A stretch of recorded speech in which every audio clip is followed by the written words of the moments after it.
ஹாய்ங்க, எப்படி இருக்கீங்க? நான் சூப்பராக இருக்கேன்.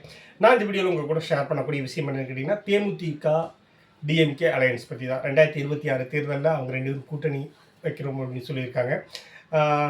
எந்தெந்த இடத்துல போட்டி போட போகிறோம், எத்தனை தொகுதிகள் அப்படிங்கிறத பற்றிலாம் பின்னாடி பேசுவோம் அப்படிங்கிற மாதிரி சொல்லியிருக்காங்க.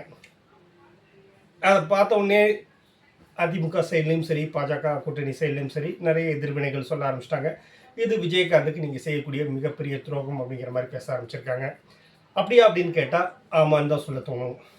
ஏன்னா விஜயகாந்த் தன்னுடைய வாழ்நாள் முழுவதும் எந்த கட்சியை எதிர்த்து போராடினாரோ அந்த கட்சி கூட கூட்டணி வச்சுக்கிறதுக்கு நாம் எந்த விதமான காரணங்கள் சொன்னாலும் அதை ஏற்றுக்க முடியல அப்படிங்கிறது தான் நிஜம். ஒரு பக்கம் வடிவேலு வச்சு விஜயகாந்தை உடச்சி நொறுக்குனாங்கன்னா, இன்னொரு பக்கம் ஐடி விங் மூலமாக விஜயகாந்தை குடிகாரன் அது இதுன்னு ஏகப்பட்ட விஷயங்களை பேசி அவர் தன்னுடைய கனவு திட்டங்களாக வச்சுருந்த, அதாவது உதாரணத்துக்கு ரேஷன் கடையில் வீடு தேடி ரேஷன் வரும் அப்படின்னு சொன்னார். அதை அவ்வளோ கிண்டல் பண்ணாங்க. ஆனால் இன்றைக்கி 70 வயசுக்கு மேற்பட்ட ஒவ்வொரு வீட்டுக்கும் ரேஷன் கடை வீட்டுக்கு போய் தான் சாமான் கொடுக்குறாங்க.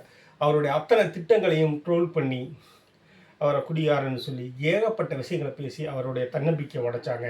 இன்னொரு பக்கம் வடிவேலு மாதிரியான ஒரு காமெடியனை மேடை ஏற்றி வாய்க்கொள்ளாத சிரிப்புடன் கொண்டாடி தீர்த்தார்கள் விஜயகாந்தை திட்டி.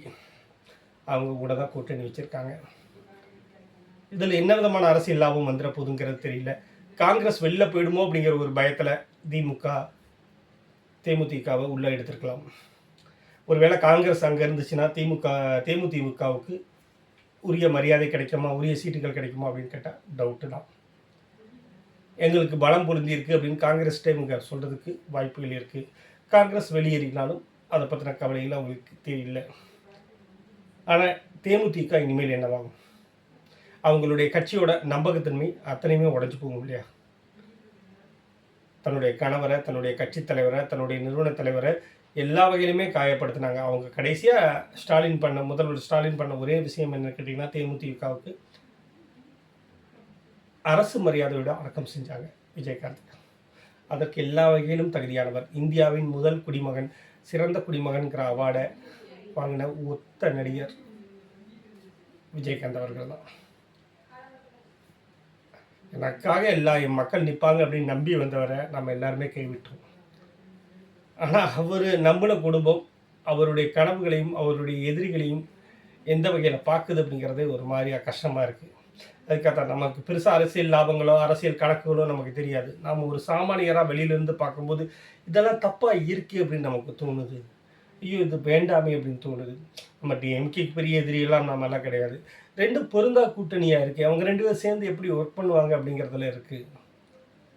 இன்றைக்கி தேதிக்கு கட்சி நடத்துவது அப்படிங்கிறது மிகப்பெரிய விஷயம். அதற்கான லாப நஷ்டங்கள் அதெல்லாம் பார்த்திங்கன்னா ஒரு கட்சி அப்படிங்கிறது கிட்டத்தட்ட ஒரு கார்ப்பரேட் கம்பெனி நடத்துகிற மாதிரியான ஒரு விஷயமாக மாறிடுச்சு. விஜய்க்கு வேணால் கூட்டம் சேரலாமே ஒழிய மற்ற எல்லா கட்சிகளும் கூட்டம் சேர்த்தோம்னா ஆள் பிடிக்க வேண்டியிருக்கு. டீ, தண்ணி பாட்டில், ஸ்நாக்ஸ் பாட்டில் வரைக்கும் எல்லாத்தையுமே சப்ளை பண்ணி சேரில் அவங்க வர்றதுக்கு முன்னாடி வச்சுருந்தா தான் வந்து உட்காருவாங்கிற நிலைமை இருக்குது. ஸோ அந்த சமயத்தில் அந்த மாதிரியான ஒரு தேர்தல் அரசியலில், அந்த அரசியலில் தேமுதிகவால் சமாளிக்க முடியல. அவங்களுக்கு ஸ்பான்சர் பண்ணுறக்கும் அவங்களுக்கு டொனேட் பண்ணுறக்கும் யாருமே இல்லை அப்படிங்கிற நிதர்சனம் தான். ஆனால் அடிப்படையில் கட்சியை பலப்படுத்துறதை விட்டுவிட்டு இந்த மாதிரி யாருடைய முதுகிலையாவது சவாரி செய்யலாம் அப்படின்னு நினைக்கும் போது அந்த கட்சி கரைஞ்சி தான் போகும். அதனுடைய தரம் குறைஞ்சி தான் போகும் அப்படிங்கிறதா நிஜம். பட் என்னன்னு தெரியல, கிடைச்ச வரைக்கும் லாபம்ட்டு போகிறாங்க. அது யாருக்கு லாபம் அப்படிங்கிறது 2026 தேர்தலில் தெரிஞ்சிடும். இன்னொரு வீடியோவில் கண்டிப்பாக சந்திப்போம். நன்றி.